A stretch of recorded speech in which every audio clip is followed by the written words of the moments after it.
지난해 11월 대전시는 모집 공고 한 달 전 법인 승인을 받은 한국정책운동본부에게 대전시 인권센터 운영을 맡겼습니다.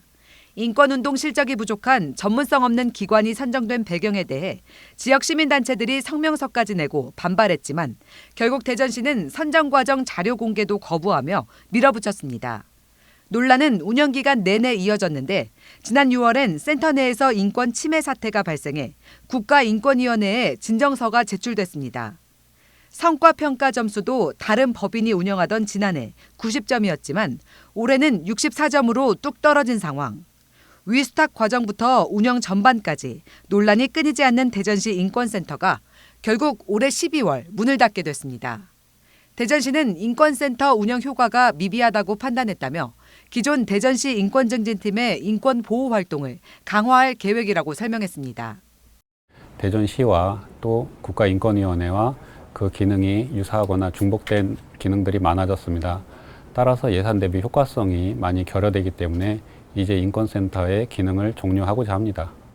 사회통합을 위한 협치형 중간 조직인 사회적 자본지원센터도 지난해 같은 시기 비슷한 논란이 불거졌습니다. 대전형 좋은 마을 만들기 사업과 마을 활동가 발굴 등을 진행하는 센터의 업무를 대전시가 다회용기 대여와 빵과 장류 등을 제조하는 차오름 사회적 협동조합에 위탁한 겁니다. 당시 마을운동 단체들은 민간 위탁 취지에 맞지 않는 전문성 없는 기관에 위탁했다며 공동 성명까지 발표했지만 대전시는 꿈쩍도 하지 않았습니다. 센터 직원들은 법인이 사업 계획서마저 이전 법인의 계획서를 그대로 사용하는 등 관련 업무에 대한 전문성이 전혀 없었다고 토로합니다. 결국 대전시는 사회적 자본지원센터도 12월까지만 운영하기로 하고 정리수순에 들어갔습니다. 저희 사회적 자본지원센터도 그 중간 지원 조직 역할을 하고 있는데요. 이 부분이 자치구와 중복되는 부분이 있었고 이런 사업들이 어느 정도 성과를 이루었다라는 평가를 하게 되어서 논란이 된 법인 아래서 묵묵히 일해온 직원들은 이번 결정이 당황스럽기만 합니다.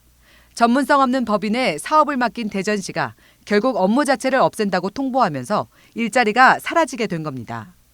또 위스탁 과정의 불투명성, 그다음에 전문성 없는 기관의 선정이라고 하는 책임 소재가 좀 있습니다. 근데 그런 거에 대한 어떤 개선 없이 일방적으로 폐쇄를 결정하는 것은 지나치게 행정 편의주의적인 결정이라고 보고요. 민간 위탁의 가장 중요한 취지는 전문성인 만큼 대전시는 조례에도 수탁기관의 전문성과 조직의 건전성 등을 규정하고 있습니다.